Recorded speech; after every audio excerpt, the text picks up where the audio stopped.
For me, art is the capacity to re-experience one's innocence. Craft is how you get to that point. It's 1979, and one of the most respected guitarists in the world is setting up to play a concert. There is no stage, no lighting rig, no band. The venue is Tower Records in Berkeley, California. Fluorescent lights, bins of vinyl, customers wandering in off the street. In the middle of it all, a man in a suit sits down on a folding chair behind the guitar. Next to him, on a card table, two reel-to-reel tape recorders wired together with a loop of tape running between them. He plays a single note. The machine catches it, hold it, and hand it back a few seconds later. He plays against that. The machines catch that too. And within 90 seconds, one man and one guitar have become a slow, swelling wall of sound, dozens of layers thick, like a string section that materialized out of thin air.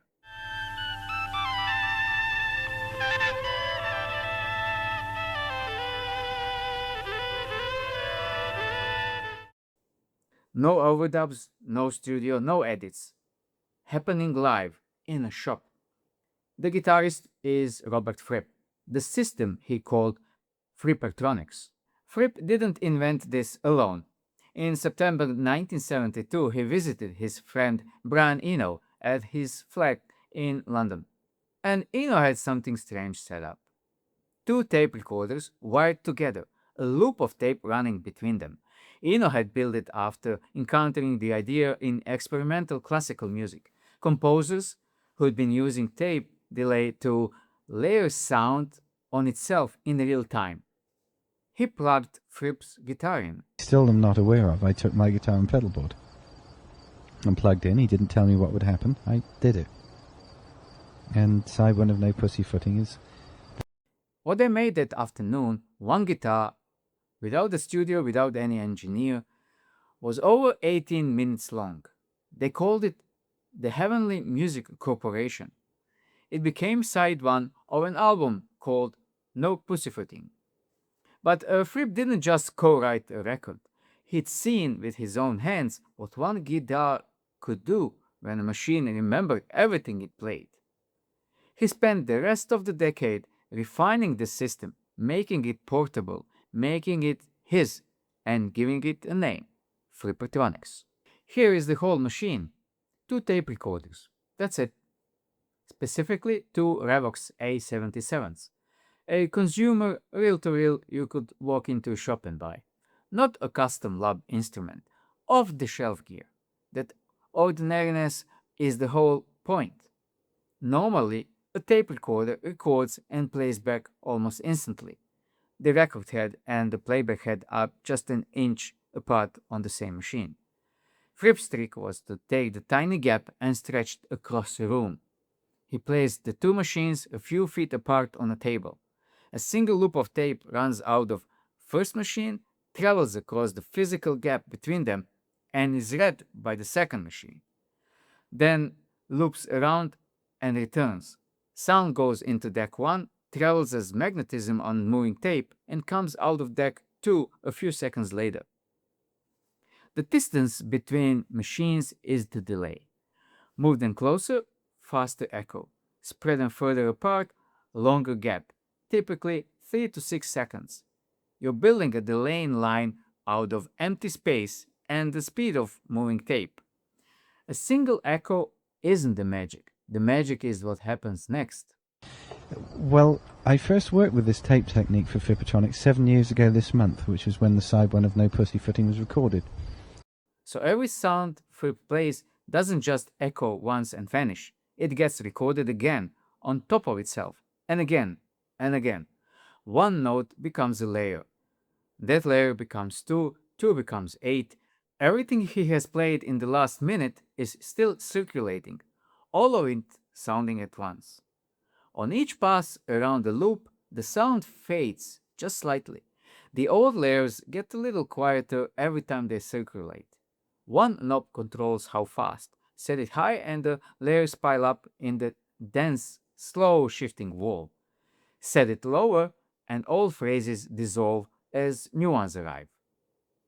A machine that remembers, but imperfectly. It holds the recent past vividly. It lets the distant past slowly dim. It is always gently forgetting. And that is why the sound feels so emotional. You are listening to something remembering itself and letting go at the same time.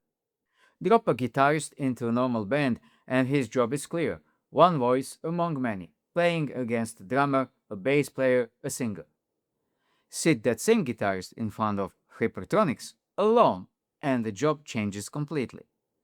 The only thing he's playing against now is himself, specifically the version of himself from 10, 20, 40 seconds ago, still circulating in the loop. Every note he plays now will come back later and become the partner for a note he hasn't played yet.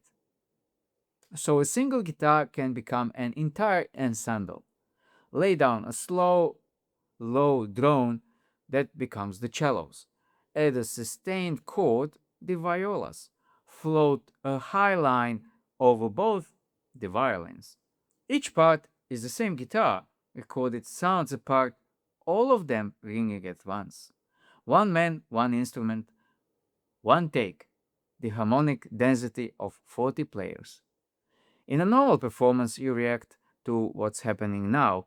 In Freepertronics, you have to play for what will be happening later. Every note you play is a deposit. It will mature seconds from now into a layer that everything else has to fit around. You have to hear in your head the chord that doesn't exist yet, the harmony that only assembles itself once the separate notes stack up. Play a wrong note and you can't move on. It's in the loop. It will keep coming back until the decay finally erodes it away. Fripp described his role here not as a player, but as a real-time architect, building a structure in mid-air, knowing every brick still hangs there a minute later. Sometimes the most powerful move is to stop playing entirely and let the existing layers slowly dissolve, carving shape out of sound by choosing what to remove. One can approach it either with innocence or with mastery. Once Fripp understood what these two machines on the table could do, a bigger idea fell into place. If he didn't need the band and he didn't need the studio, what exactly did he need the industry for? In 1979, he took the system on the road across North America.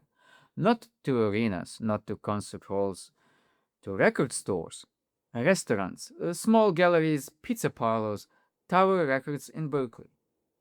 His philosophy: be a small,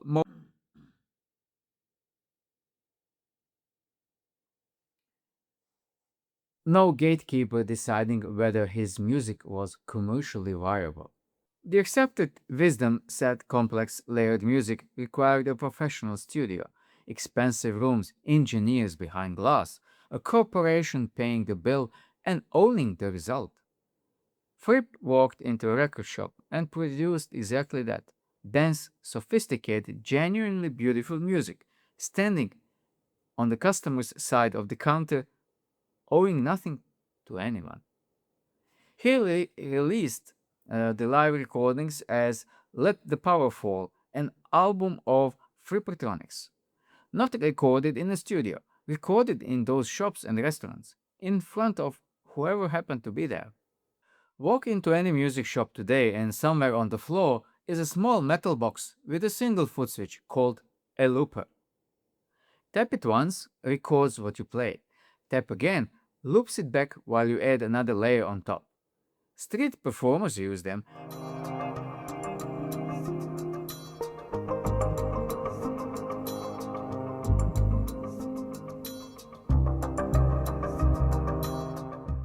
Bedroom producers use them. Stadium headliners use them. Every one of those boxes is a direct descendant of two Revox decks on a card table. Tape loop became digital delay. Digital delay became looper pedal. Looper pedal became an app on the phone. What took Fripp 2 heavy reel-to-reel machines now fits in a box smaller than a paperback. The engineers building those modern boxes keep trying to put something back in. Digital loops repeat perfectly, every copy identical, clean forever. But the original Freepertronics sound came from tape, and tape is gloriously imperfect. The speed fluctuates microscopically as the reels turn, bending the pitch in a way engineers call wow and flutter. The magnetic signal degrades a little on every pass, warming and blurring each repetition. A slightly older, slightly hazier copy of the last. Those weren't flaws, they were the soul of the thing, and they are so prized that modern pedals now ship with tape mode and wow and flutter controls. Software whose entire job is to lovingly recreate the limitations of 1970s consumer tape deck. We built perfect machines, then taught them to make Robert Fripp's mistakes on purpose. Fripp eventually stopped performing Freepertronics live. The tape machines aged, digital alternatives arrived. He moved on. The system he built in record shops and pizza parlors in 1979 is now in the hands of everyone, built into guitar pedals, DAWs, phone apps. Most of the people using it have never heard of him. That will probably please him. He was never interested in being central to anything, just in finding out how much one person could do alone.